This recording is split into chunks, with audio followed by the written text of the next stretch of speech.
When installing this unit together, the mobile engine testing stand, throw the directions out the window, and the first thing you want to do is install your wheels on each end.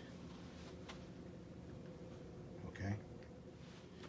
Then place the sliding brackets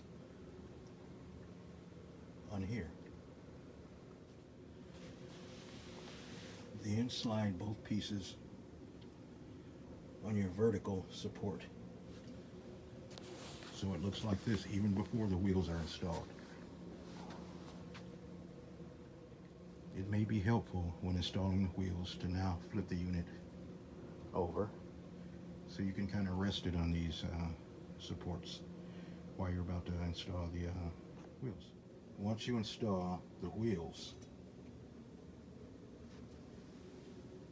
you're making progress. This is when all 4 wheels should be on the unit, and it's still upside down, so don't worry yet, you're doing good. Slide the long metal tube through this hole, and it should come out the back side. This will be for additional support. Upon completion,